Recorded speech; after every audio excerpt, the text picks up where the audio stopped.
I was only 27 years old. I was just promoted to captain, and we were sent to Vietnam under combat conditions. Your life changes dramatically. All of a sudden, God is important to you, family is important to you, and your country is important to you. When we left our last fuel stop, I was given orders to issue ammo to all of my 14 men. We're now going to be landing at night. The Air Force sergeant came back to me and said, here's the deal. At the end of the runway, we're going to turn the plane around, we're going to swing it around, we're going to ramp that ramp, and you've got 2 minutes to get your 14 guys in your truck and trailer off this ground because we're going to take back off. That's pretty much what happened. They're gone. Middle of the night, nobody's there. We had no idea where to go or anything. The only thing I could think of was we had 14 guys, so we all took positions around our equipment to support our equipment ourselves and had to wait till the morning. We aren't guaranteed tomorrow here. In Vietnam, it was real. Every morning, every night, you never knew what was going to happen. It's not like you can just go to bed and everything's going to be cool. That's not the way it works.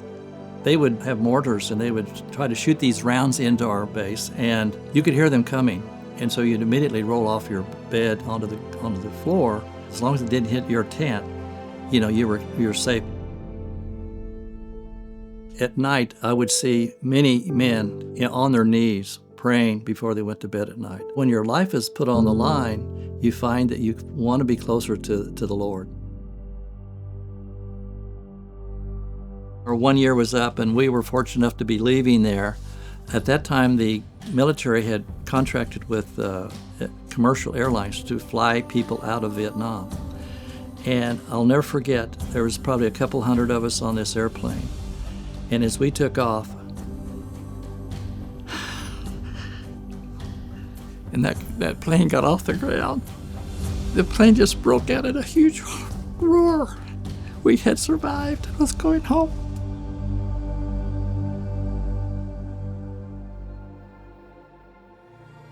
Having a belief in Jesus is so important to get you through those kind of things. It's so amazing to look back. We can see as different decisions were made in your life, you now can look back and see how the Lord had guided you. I seriously thought about trying to stay in. They offered me to send me to get my master's degree, and I was pretty into doing it. My wife and I prayed about this a little bit, and she kept coming back to, we need to get closer to family. And now looking back, it was Lord leading us again, because what happened to us in our lives after we got out of the military has far exceeded anything we probably would have ever gotten in the military. I consider it a huge honor for anyone to represent and serve their country by joining the military. And I would just want to say to all of those, both here today and those that served in the past, may God bless you, and thank you so much for your service.